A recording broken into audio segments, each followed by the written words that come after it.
بھارت کے ساتھ تعلقات بے شک اچھے رکھیں، لیکن وہ پاکستان کے ساتھ بھی تعلقات کو بہتر رکھیں اور پاکستان کے ساتھ تعلقات بگاڑیں نا، اور جو ٹیررسٹ بیٹھے ہوئے ہیں سارے سیف ہیونس لے کے، ان کے خلاف ایکشن لیا جائے۔ پاکستان کی یہ ڈیمانڈ ہے۔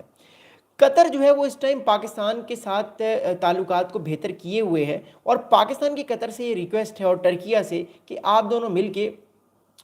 طالبان کو یہ سمجھائیں، ان کو باور کروائیں کہ آپ اپنے ڈپلومیٹ مشنز کو یہ سمجھائیں کہ جو تحریک طالبان پاکستان کا جو گروپ ہے اس گروپ کے خلاف ایکشن لیا جائے اور اس کے سارے گروپ کو ایلیمینیٹ کیا جائے۔ تو یہ دو بہت اہم ایسی باتیں ہیں، جو بہت اہم امپورٹنٹ ایسی چیزیں ہیں جن چیزوں کو سمجھنا اور انڈرسٹینڈ کرنا سب لوگوں کے لیے بڑا اہم ہے اور بڑا ضروری ہے۔ تو اس ویڈیو پہ ہم آج بات کریں گے کہ بھارت نے جو اپنا ریسنٹلی ایک نیا ڈپلومیٹک مشن جو ہے وہ لانچ کیا ہے، پراپر طور پہ تعلقات کو اسٹیبلش کیا ہے آج، یعنی اپنی جو ایمبیسی ہے بھارت نے اس کو پہلے ٹیکنیکل مشن تھا بھارت کا، اب اس کو اپ گریڈ کر کے ایمبیسی کا نام دے دیا ہے۔ پہلی بات تو ہم اس پہ بات کریں گے، اور دوسری بات یہ ہم بات کریں گے کہ قطر نے جو اپنے نئے ایمبیسیڈر کو نامزد کیا ہے، یہ ایمبیسیڈر کون ہے اور یہ کیوں اتنے امپورٹنٹ رکھتے ہیں افغانستان کے لیے، پاکستان کے لیے، امریکہ کے لیے بھی بڑے امپورٹنٹ ہے، اور بھارت ان چیزوں کو کیسے دیکھ رہا ہے۔ تو اس طرف افغانستان ایک دم سے بہت زیادہ جلدی لائم لائٹ میں آ گیا ہے، پچھلے 2 ہفتوں میں بہت زیادہ لائم لائٹ میں آ گیا جب سے متقی صاحب بھارت گئے، اور پھر اس کے بعد پاکستان کے تعلقات افغانستان سے ہمیں خراب ہوتے ہوئے نظر آئے۔ تو ان ساری چیزوں کو آج اس ویڈیو میں ہم جاننے کی، سمجھنے کی، پرکھنے کی کوشش کریں گے۔ میں گزارش کروں گا آپ لوگوں سے کہ کائنڈلی اس چینل کو آپ لوگ سبسکرائب کیجیے گا، بیل آئیکن کو دبائیے گا۔ اس ویڈیو کو ہم جو ہے وہ آگے لے کر جائیں گے، اور میں پھر بعد میں آپ لوگوں کے سوالات کے جوابات بھی ضرور دوں گا۔ اوکے، اب بات ہمارے پاس یہ خبر آ رہی ہے آج کہ بھارت نے جو ہے وہ اپنی جو ایمبیسی ہے اس کو آج اپ گریڈ کر کے جو ہے وہ ایک ڈپلومیٹک، آپ کہہ سکتے ہیں پہلے بھارت کا ٹیکنیکل مشن تھا، بلڈنگ وہی تھی، اب اس بلڈنگ کو ایمبیسی کا درجہ دے دیا ہے۔ پہلے وہ ٹیکنیکل مشن تھا، اب now it will act like a embassy. اب ایمبیسی کیا ہوتی ہے، ٹیکنیکل مشن کیا ہوتا ہے، اس میں تھوڑا سا فرق ہے۔ دیکھیے، ڈپلومیٹس تو بھارت کے 2021 سے افغانستان میں ہیں، ایسا نہیں کہ بھارت کے ڈپلومیٹس کابل سے جا چکے تھے، بھارت کے ڈپلومیٹس کام کر رہے تھے، لیکن ایمبیسی اور ٹیکنیکل مشن میں یہ فرق ہوتا ہے کہ ایمبیسی اگر آپ اپ گریڈ کر دیتے ہیں، پھر آپ ہر طرح کی تعلقات کو جو ہے وہ ہر طرح کی ڈپلومیٹک تعلقات کے حوالے سے بات کر سکتے ہیں۔ مثال کے طور پہ متقی صاحب جو تھے،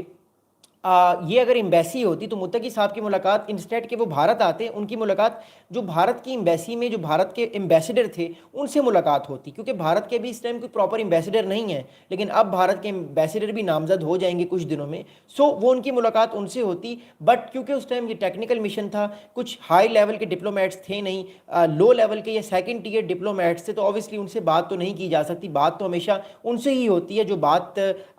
جو ٹاپ لیول کے آفیشلز ہوتے ہیں، جو پالیسی میکرز ہوتے ہیں۔ اوبیسلی کچھ دنوں بعد بھارت اپنے جو آفیشلز ہیں ان کو بھی جو ڈپلومیٹس ہیں پراپرلی ڈپلومیٹس نامزد بھی کر سکتا ہے افغانستان میں، اور پراپرلی ریکگنائز بھی کر سکتا ہے۔ یہ ریکگنیشن سے ایک اسٹیپ پہلے کی بات ہے، بٹ کہا جا رہا ہے کہ کچھ ٹائم میں بھارت افغانستان کے طالبان کو ریکگنائز بھی کر لے گا۔ اب ہوتی ہے اگلی بات بڑی امپورٹنٹ ہے، اور اس بات کو بڑے دھیان سے سمجھیے گا۔ دیکھیے، بھارت اس ٹائم جو ہے وہ کیا چاہ رہا ہے، بھارت اس ٹائم یہ چاہ رہا ہے کہ افغانستان کے طالبان بھارت کے ریڈار میں دوبارہ سے آ جائیں، بھارت کے انٹرسٹ میں یہ لوگ کام کریں، اور بھارت ان لوگوں کے ساتھ تعلقات کو نیکسٹ لیول پر لے کر جائے۔ اب اس کے لیے ضروری یہ ہے کہ بھارت بھی افغانستان کے طالبان کو ریکگنائز کرے۔ جو افغانستان کے طالبان جو کابل میں بیٹھے ہوئے ہیں وہ یہ چاہتے ہیں کہ ان کو کسی طرح سے ریکگنیشن مل جائے۔ اب ریکگنیشن ملنے کا فائدہ ہوتا کیا ہے؟ دیکھیے، ریکگنیشن کسی چیز کو جب آپ دیتے ہیں، کوئی بڑی طاقت کسی بھی گروپ کو ریکگنیشن دیتی ہے، تو اس کا مطلب یہ ہے کہ وہ گروپ جو ہے وہ لیجیٹیمیٹلی اب دنیا کے سارے معاملات میں شرکت کر سکتا ہے، اپنی لیجیٹیمیسی کو دنیا کے ساتھ شیئر کر سکتا ہے، اور کنٹریز کا اس لیڈرشپ پہ ایک اعتماد ہوتا ہے کہ یہ لیڈرشپ جو ہے یہ اکنامکس، ٹریڈ، پولیٹیکلی معاملات کو آگے لے کر چل سکتی ہے۔ تو ریکگنیشن کا ہمیشہ سب سے بڑا فائدہ یہ ہوتا ہے۔ اب بھارت نے کیونکہ ریکگنائز ابھی تک نہیں کیا تھا طالبان کو، لیکن اپنی وہ ڈپلومیسی، اپنی وہ جو اس کا بھارت کی ایمبیسی ہے اس کو وہ اپ گریڈ کر چکا ہے، تو اٹ شوز کہ بھارت اگر اپنی ایمبیسی آج بھارت نے کھول لی ہے، تو اب یہ نیکسٹ سٹیپ کی طرف چیزیں جائیں گی۔ کچھ عرصے بعد بھارت افغانستان کے طالبان کو ریکگنائز کر لے گا۔ اب اس سے پاکستان پہ بھی پریشر آئے گا، میں پاکستان کی بات کرتا ہوں پہلے، لیکن میں آپ کو ایک چیز سمجھانا چاہتا ہوں۔ دیکھیے،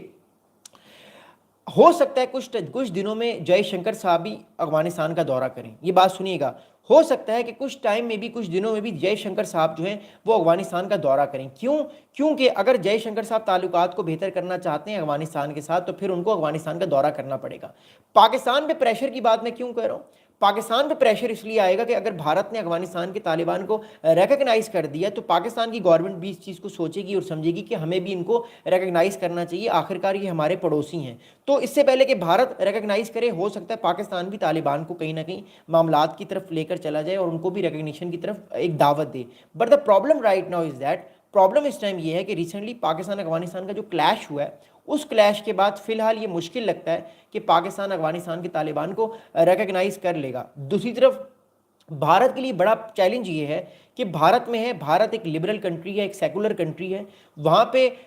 بھی بہت سارے لوگ جو ہیں وہ اس چیز کے خلاف ہوں گے اگر بھارت کی گورنمنٹ طالبان کو ریکگنائز کر لے گی، کیونکہ بھارت جو ہے وہ اگر طالبان کو ریکگنائز کر لے گا تو بھارت جو پچھلے تقریباً 4-5 سال سے یہ کہتا آ رہا تھا کہ یہ لوگ جو ہیں یہ وہ لوگ نہیں ہیں، کیونکہ یہ لوگ لڑکیوں کو، خواتین کو اسکول میں نہیں پڑھاتے، یہ بچیوں کو اسکول میں نہیں بھیجتے، یہ لوگ تو آپ کہہ سکتے ہیں کہ یہ لوگ تو اپنے طریقے سے، طور طریقوں سے جیتے ہیں۔ تو اوبیسلی بھارت کی گورنمنٹ کا جو وہ سٹانس ہے اس کے خلاف اگر کوئی چیز گئی تو اوبیسلی راہل گاندھی صاحب ہو گئے، کانگریس ہوگی، وہ تو ان کے ویسے ہی پیچھے پڑی ہوئی ہے، اوپر سے بہار میں الیکشنز بھی آنے والے ہیں، اس کے بعد علاوہ پھر آگے بہت سارے مڈ ٹرم الیکشن ہیں، تو بی جے پی پہ بہت پریشر آئے گا۔ بٹ کیونکہ ابھی اس ٹائم ایک جیو پولیٹیکل گیم ہو رہی ہے تو بھارت یہ بھی سوچ رہا ہے کہ کیونکہ تعلقات اس کے افغانستان کے ساتھ بہتر ہوئے ہیں، پھر پاکستان اور افغانستان کا بھی ریسنٹلی ایک مارکا ہوا ہے، تو یہ ساری چیزیں ہمیں سوچنے پہ نظر یہ چیزیں سمجھنے کا موقع مل رہا ہے۔ راجویر صاحب نے، کیونکہ میں بات بھی آگے کروں گا، راجویر صاحب نے ایک بات کی ہے، سر انڈیا افغانستان کو یوز کر رہا ہے۔ دیکھیں راج بھائی، کوئی کسی کو استعمال نہیں کرتا، ہر کسی کو پتہ ہے کہ اس کے ساتھ ہو کیا رہا ہے، گیم سب کو پتہ ہوتی ہے اس میٹر کے وہ اس گیم کو کھیلتے کیسے ہیں۔ افغانستان کو یہ پتہ ہے کہ وہ اس گیم کو کیسے کھیلے گا، بھارت کو بھی پتہ ہے اس نے گیم کیسے کھیلنی ہے، تو یہ ایک گلوبل ایٹماسفیئر ہے، سب کو پتہ ہے کہ وہ کیا کر رہے ہیں۔ بھارت افغانستان کے ساتھ قربت اس لیے کر رہا ہے بیکاز پاکستان کے تعلقات افغانستان سے ٹھیک نہیں ہیں۔ اگر پاکستان کے تعلقات افغانستان سے ٹھیک ہوتے تو بھارت کبھی بھی جو ہے وہ افغانستان کے قریب نہ جاتا، وہ کوئی اور الائی ریجن میں ڈھونڈنے کی کوشش کرتا۔ So that's a reason why Bharat جو ہے وہ افغانستان کی طرف جایا ہے، بیکاز پاکستان اور افغانستان کے معاملات میں کشیدگی ہمیں نظر آئی ہے۔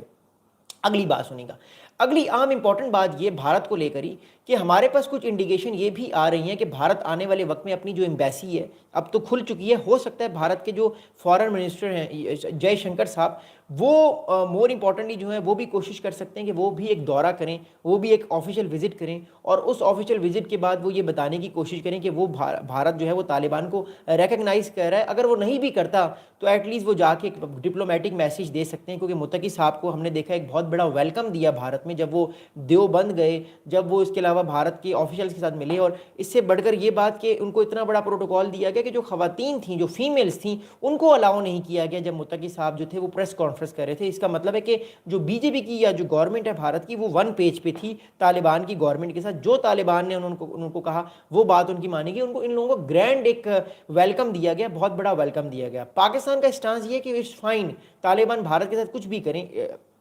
اٹ ڈزنٹ میٹر، یہ افغانستان کا ایک سوورنٹی ہے کہ وہ جس سے بھی تعلقات کو بہتر کرے۔ پاکستان کا یہ رنج ہے، پاکستان کا یہ دکھ ہے کہ افغانستان سے جو ٹیررزم پاکستان میں ہو رہا ہے وہ ٹیررزم نہ ہو، کیونکہ اب بھارت قریب آ رہا ہے افغانستان کے، تو پاکستان بھی اس چیز کو دیکھ کے تھوڑا سا نروس تو ہوگا۔ دیٹس ہے پاکستان بھی ان سب چیزوں کو دیکھے گا کہ وہ ان چیزوں کو کیسے ہینڈل کرے گا۔ اگلی بات سمجھے گا، اگلی اہم امپورٹنٹ بات آتی ہے قطر کی۔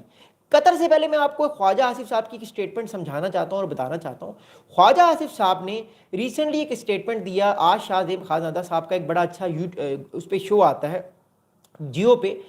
اس میں شاہ زیب خانزادہ صاحب نے سوال پوچھا کہ اگر خدا نہ خواستہ کوئی پاکستان پہ اٹیک ہوتا ہے، پاکستان کے فوجیوں پہ اس سیز فائر کے دوران، کیونکہ اگلا راؤنڈ جو ہے وہ اب سیٹرڈے کو یا سنڈے کو ہے ٹرکیہ میں، تو اس دوران پاکستان کیا کرے گا؟ تو خواجہ آصف صاحب نے کیا جواب دیا، وہ جواب میں آپ کو میپ کے ذریعے سمجھاتا ہوں، پھر میں آپ کو بتاتا ہوں خواجہ آصف صاحب نے جواب کیا دیا، آپ لوگوں کو بات سمجھ آ جائے گی جو میں بتانا چاہ رہا ہوں۔ خواجہ آصف صاحب نے کہا،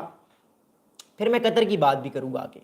خواجہ آصف صاحب نے کہا کہ اگر پاکستان میں خدا نہ خواستہ کوئی اٹیک ہوتا ہے بارڈر کے اوپر، تو پاکستان جو ہے وہ شکایت کرے گا سب سے پہلے قطر کے ساتھ، قطر کو بتائے گا کہ یہ معاملہ ہوا ہے، کیونکہ آپ میڈییٹر ہیں، آپ اس کو سالو کریں، اور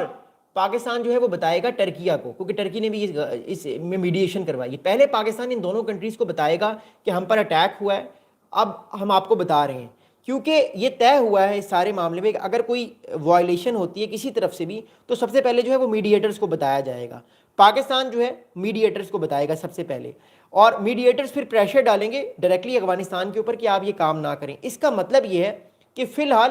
پاکستان اور بھارت جو ہے، پاکستان اور جو افغانستان ہے، ان کی آپس میں کوئی ڈائریکٹ ٹاک نہیں ہو رہی. اس کا مطلب یہ ہے کہ افغانستان کابل اور اسلام آباد میں اس ٹائم کوئی ڈائریکٹ ٹاک نہیں ہو رہی, کیونکہ اگر ڈائریکٹ ٹاک ہو رہی ہوتی تو ڈائریکٹلی وہ کہتے کہ پاکستان ڈائریکٹلی افغانستان کو یہ کہے گا. اس کا مطلب ہے کہ میڈیشن میں جو میڈیٹرز ہیں ان کے ذریعے تھرڈ پارٹی کے تھرو میسج دیا جائے گا, ڈائریکٹلی میسج نہیں دیا جائے گا. یہ ایک ایشو ہے جس ایشو کو سالو کرنا بڑا ضروری ہے. پاکستان افغانستان کو ڈائریکٹلی بات کرنا بڑا ہی ضروری ہے تاکہ اس معاملے کو خود ایک ساتھ مل کے اس کو سالو کیا جائے. اچھا, اگلی بات خواجہ صاحب سے جو اگلی بات پوچھی کہ جو ڈیفنس منسٹر ہیں پاکستان کے, کہ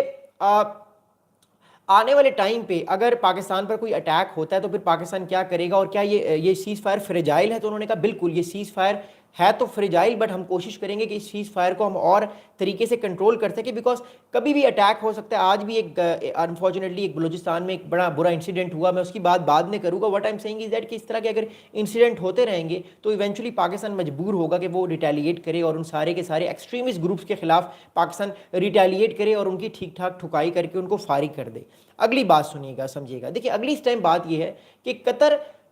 اس لیے اپنے ایمبیسڈر کو اس نے نامزد کیا افغانستان میں تاکہ ڈائریکٹلی قطر جو ہے وہ اپنا